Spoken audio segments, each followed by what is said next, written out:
Die Salzburger Aluminiumgruppe ist ein österreichisches Familienunternehmen mit 1100 Mitarbeitern an 10 Standorten in Europa, Mexiko, den USA und Kanada.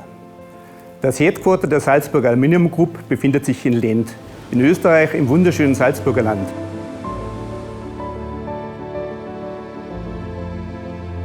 Die SAG begründet sich auf die 1898 gegründete Salzburger Aluminium. Das Unternehmen ist der Technologieführer für Kryotanksystemfertigungen. Das sind LNG und LH2-Tanks, also für flüssiges Erdgas bzw. für flüssigen Wasserstoff. Ebenso ist die SAG Technologieführer für Reocasting, ein spezieller Semisolid-Druckgussverfahren, das unsere Druckgussteile schweißbar macht.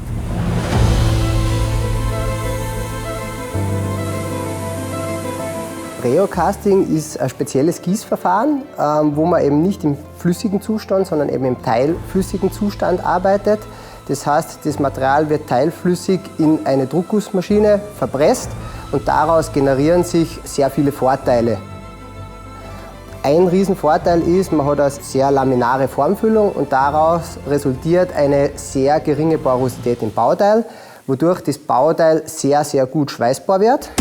Wir hatten ziemlich große Probleme mit Ungenauigkeiten beim Zusammenbau und auch mit Ungenauigkeiten vom vorgelagerten Prozess. Deshalb hatten wir viele Versuche gestartet, diese Ungenauigkeit auszugleichen.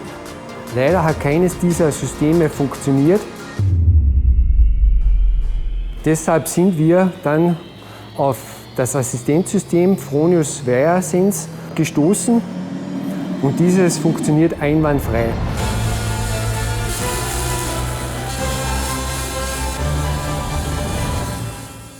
Mit diesem System vermessen wir den Behälter an 3 Punkten und erzeugen damit ein Werkobjekt, das wir danach mit dem ursprünglich geditschten Werkobjekt abgleichen. Und das hat eben zur Folge, dass wir bessere Schweißqualität haben und auch weniger Nachschweißbedarf. Durch diese gute Schweißbarkeit sind wir eben in der Lage, dass wir die Gussteile sogar heliumdruckdicht verschweißen. Sprich, wir haben hier ein Beispiel, einen Druckluftbehälter, wo die Endkappen mit einem Strangpressprofil mittels Technologie von Fronius, also mit MIG-CMD, heliumdruckdicht verschweißt werden. Wir sind die Einzigen, die in der Lage sind, zurzeit sowas zu fertigen.